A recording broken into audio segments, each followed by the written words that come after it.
starting with you. I first want to thank the viewers from last week who watched the first video where we talked about how to save money with so many expenses. I hope everyone was able to implement some of the tips that were given and was able to make things a little bit easier for yourself and was able to start putting some money away right away. Today we're going to talk about how beneficial is saving and investing. And this was a question that I received from Love. Well, if you think about it, if you don't plan to save, you're basically planning to fail later on in the future financially. Think about those that are living paycheck to paycheck, where they don't have an emergency fund if they were to lose their job today or tomorrow. Think about those that aren't able to go on those vacations that they would really love to go on. Think about those that the things where if your car broke down, you didn't have the money to take care of it, to get it fixed so you can get back and forth to work or get to a family member or for whatever reason. And this is why why saving is very beneficial to you, as well as investing.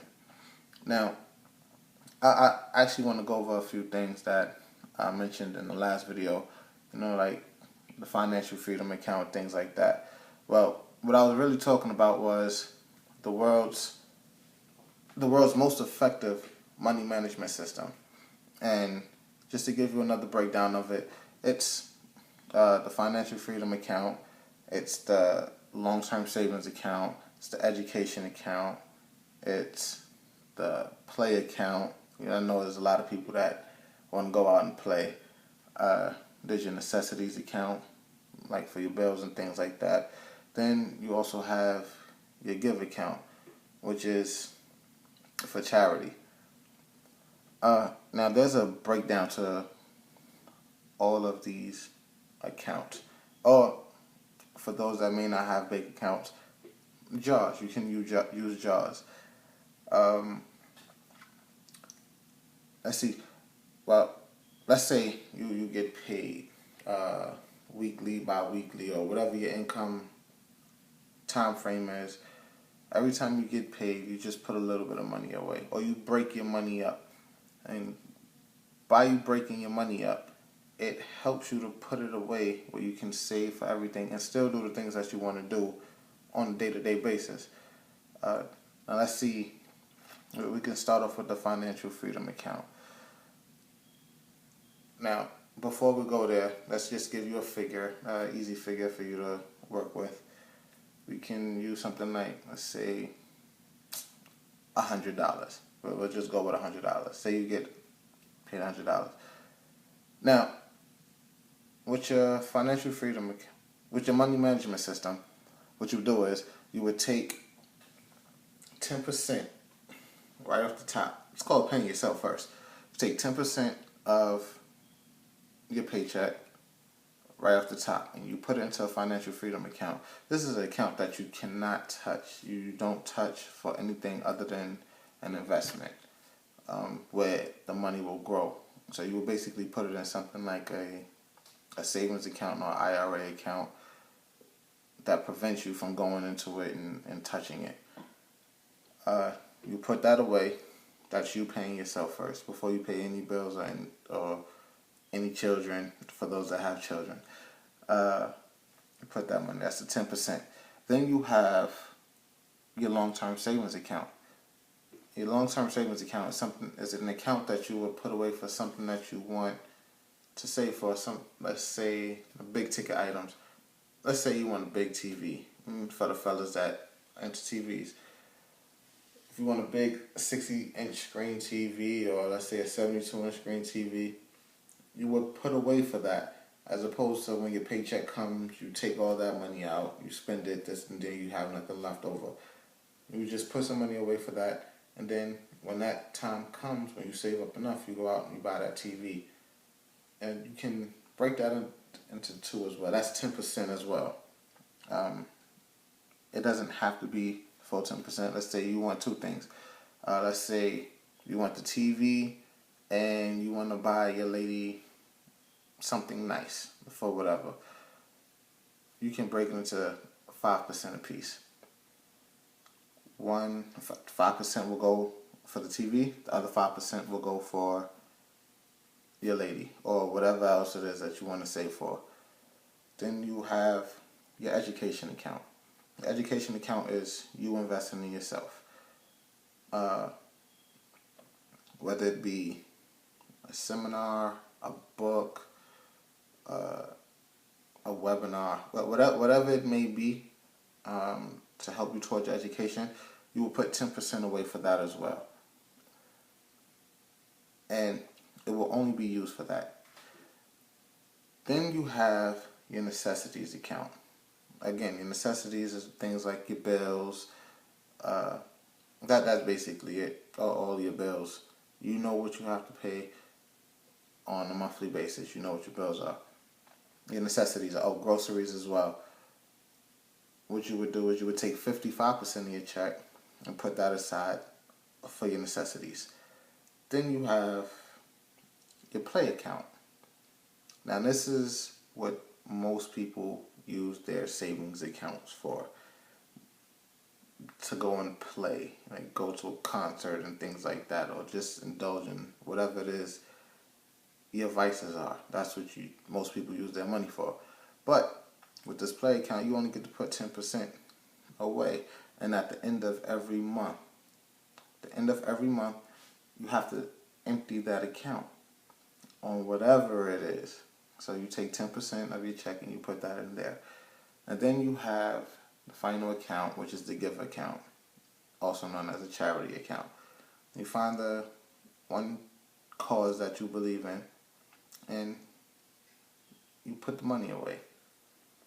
You save up for that, and then you give to whatever charity it is at the end of the month as well. And as long as you break these things down, you'll always have whatever it is you need. You'll have your emergency fund account. You want to take a trip out of the country with the family, by yourself, whatever it may be. You have that. You have your education account. This way you're always growing. You're not staying stagnant and spending your money. Your necessities account, your bills will always be paid. Your groceries will always be in the house, in the fridge. The play account is for you to go out and have fun. So you don't always feel like you're working and putting away and work like you're working for nothing. You're just saving money. It's to help balance everything out. And then the give account. In order to receive, you have to give. You want to receive blessings, you go and help someone else out. Now, the give doesn't necessarily have to be money. It can be your time to a cause. Like you can go to a hospital to volunteer and things like that. But you do those things. You follow that system, and you'll be great. Again, I'll go over them again. It's the financial freedom account where you get 10%. Put 10% into that account. Your long-term savings account, you put 10% into that account. You have your education account, 10% there. Your necessities account, 55% there. Your play account is 10%, and your give account is 5%. Now, for those that like to give more, you can switch it up. You can make that 10% as well. You can make that 10%, but you will have to take from one of the other accounts. So, and the only other account that you would take that from is your play account. So that's what you would do with that. I will be posting pictures up for it so you can see what it is.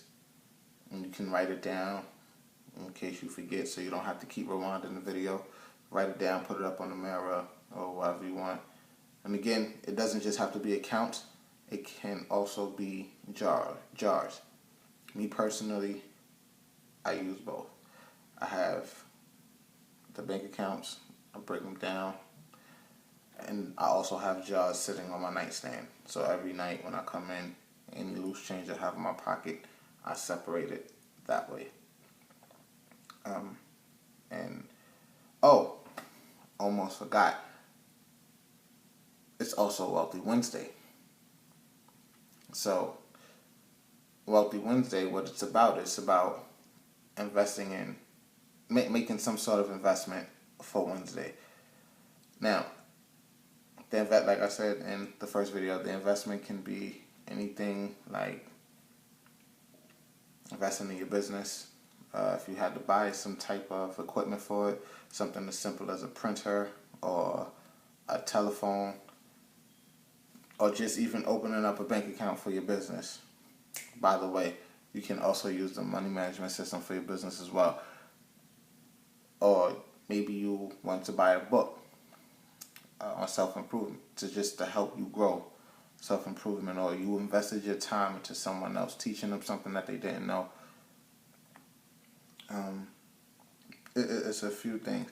Me, myself, I actually purchased a new printer for both personal and the business. And I also invested in someone else by purchasing a book for them. I purchased this for myself, and I also purchased it for someone else. So that was my investment for Wealthy Wednesday. And send me a comment, subscribe, let me know what yours was. Send me a video comment as well. Let me know what you do for Wealthy Wednesday, how you spend your Wednesdays.